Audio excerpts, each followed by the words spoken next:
at. The gentleman from Wisconsin is recognized for 5 minutes. May I reserve my right of course, if needed? Of course. Mr. Secretary, I want to go back to the operational control issue that came up first by the ranking member when Congressman Nadler brought it up. And you've addressed it, and I know that Mr. Roy worked through that again, but it's so important, and I think it's such a source of frustration because every time you turn on a TV, there is this imagery that continues, which is people coming across the border. And whether I was in McAllen or in San Diego sector or wherever I was, when you talk to Border Patrol or you talk to your employees, Homeland Security, none of them say, yeah, everything is going well and there is certainly an operational control in place. So even by the definition, which you brought up a couple times, the Secure Fence Act, I don't think anybody asked you again today directly, do you believe that we have operational control at the border right now? Under the statutory definition. Right, under the statutory definition, do we have it? Under the statutory definition, Congressman, not a single individual can cross the border if one has operational control. Last year, approximately 1.7 million people crossed the border. We provide that information to Congress on a monthly basis. Under that definition, no administration has had operational control. What we do is ensure that the resources that we have are deployed most effectively to gain the greatest amount of control that we can.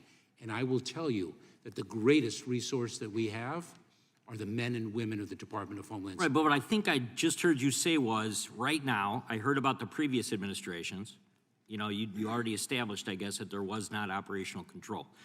So right now, we do not have operational control of the border. Is it, can you tell me that right now to this committee? Under the definition of the Secure Fence Act, right. We do not, and no administration has, because that means that not a single individual crosses the border. Okay, so we established that we do not have operational control right now. Under the definition of the Secure Fence Act. All right, so let me ask you a couple other questions, because I think there's certainly, I think, we're acquiring numbers right now that I think are changing the dynamic of where we're at.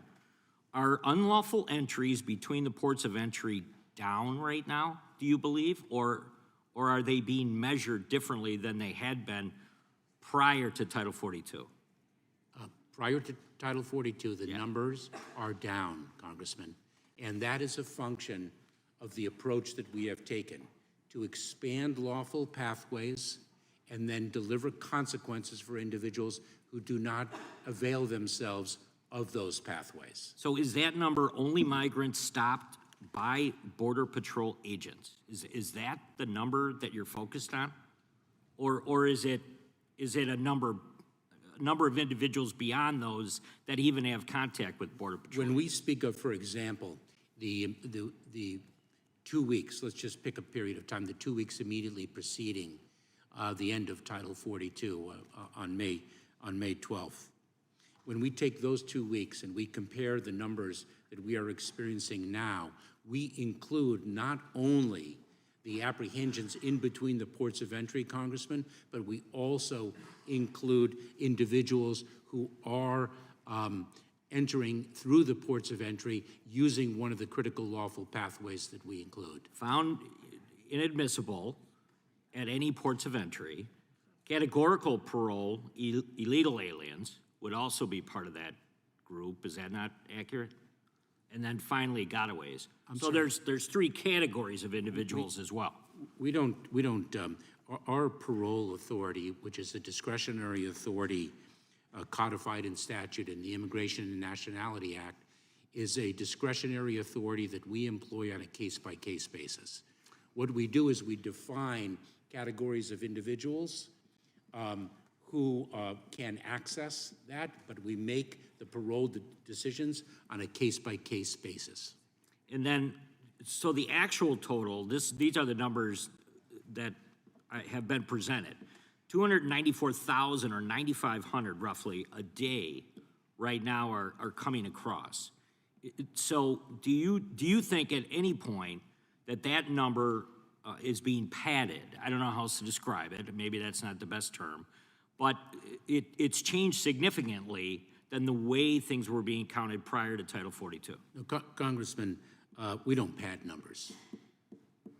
We provide numbers. We act in the Department of Homeland Security with integrity and honor. I yield back. Gentleman yields back.